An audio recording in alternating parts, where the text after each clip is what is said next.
Então, iniciando com esse primeiro tópico e trazendo para vocês já uma questão para a gente refletir. Afinal, o que é direito, né? Se a gente fosse pensar nessa definição, nesse conceito do que é direito, né? O que é que a gente traria como resposta? Imagino que você está formulando aí muitas respostas para essa pergunta. Quando a gente fala de direito, a gente vem logo à nossa mente há duas palavras muito importantes, que a gente fala sobre lei e sobre ordem. Então, quando falo de direitos, eu estou falando de um conjunto de regras obrigatórias, tá certo? Ela vai garantir, entre outras coisas, a convivência social. Quando eu falo de lei e de ordem, eu estou me remetendo a isso. Estou falando de regras que garantem essa convivência social, ela vai estabelecer esses limites e a ação de cada um membro nessa sociedade. Então, quando eu falo direito remetido à sociedade, eu estou resgatando a palavra de lei, de ordem e também da garantia dessa convivência. Isso é muito importante, porque a todo momento, quando a gente se remeter ao direito da criança e adolescente, a gente vai estar resgatando essas palavras também que vão compor esse nosso aprendizado, tá bom? Então, quando eu falo de direito, lembro disso. E duas principais facetas, elas trazem para a gente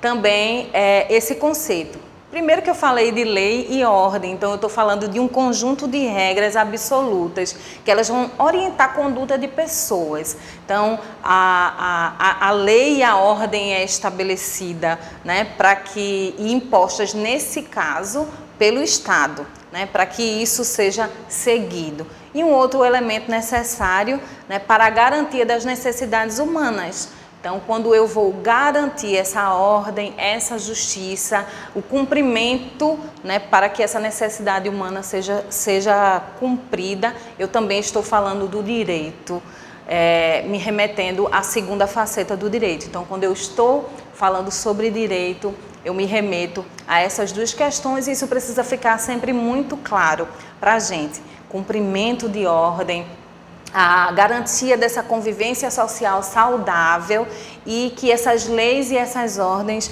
vão garantir que esse conceito estabeleça essas duas facetas muito claras para essa convivência social, tá bom? E aí a gente pensa, né, quando está falando dos direitos da criança e do adolescente, né, o que nos faz pensar que poderia garantir essa ordem? Afinal, a gente poderia ter muita gente pensando que o direito seria isso ou aquilo. E, na verdade, a gente tem dois documentos que a gente precisa explorar, tá bom? Eu vou estar enviando para você, via WhatsApp, um link em que você pode baixar esses dois documentos que a gente vai explorar. O primeiro, tá? Muito importante, não só para a garantia dos direitos da criança e do adolescente, mas é um documento que a gente, enquanto povo brasileiro, deveria realmente ter e explorar, tá bom? Que é a Constituição de 1988, conhecida como a Constituição Cidadã. Ela já tem 30 anos, né? Não é nada novinha, não, mas é um documento que ele também vai subsidiar essa questão da garantia do direito. E o segundo é o Estatuto da Criança e do Adolescente, é o famoso ECA, né? Estatuto da Criança e do Adolescente, que foi aprovado já em 1990. Então, ele também vai trazer questões que vão nortear para a sociedade a garantia dos direitos e para o cumprimento, né, desses direitos para a criança e para o adolescente. Então, ela vai trazer essas questões da garantia integral, da proteção integral para a criança e do adolescente até 18 anos e que isso é uma responsabilidade do Estado, ok? Do Estado e da sociedade. E quando a gente fala assim, Ana, ótimo, né? A gente tem dois documentos que fazem menção e vão trazer para a gente vai falar de algumas questões dele mais para frente e vai estar sempre remetendo, mas esses dois documentos vão garantir para essa população, esse recorte de crianças e adolescentes, essa questão do direito através da sua proteção integral. Fico eu pensando, né? Se todo mundo entende o que é a proteção integral, ela precisa ficar muito clara, porque às vezes a gente acha que essa proteção integral para a criança e para o adolescente é apenas estar vivo, respirar ou ter um teto. E, na verdade, quando se fala dessa integralidade, ela abrange muita coisa e que está assim ao nosso redor e que a gente pensa, poxa, isso é um dever do Estado, da sociedade e da família. Esses três entes precisam garantir para a criança e para o adolescente, e coisas que estão ao nosso entorno e que a gente também, enquanto sociedade, precisa pensar, precisa amadurecer e precisa garantir a execução de tudo isso, essa proteção integral para a criança e adolescente. O que é que vem a ser essa proteção?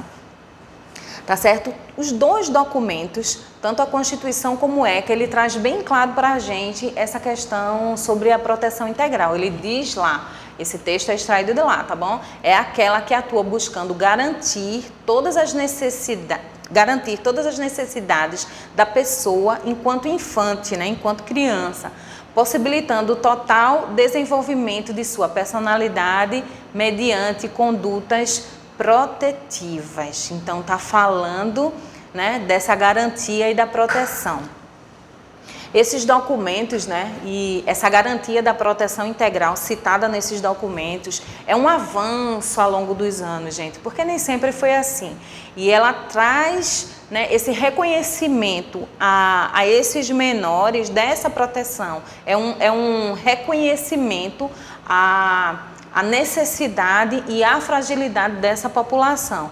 O ECA, ele vem após a Constituição e ele vem como esse sistema legislativo inovador, tá certo? Foi 2 anos após a Constituição e ele atende um clamor da opinião pública, tá certo? Foi reservado um espaço para que na constitucionalização dos direitos do menor, né, em especial, tivesse a questão da proteção integral à infância e à juventude. Então, tanto a Constituição como o ECA remetem a esses documentos que devem nortear o Estado, a sociedade e a família nessa proteção integral ao direito da criança e do adolescente.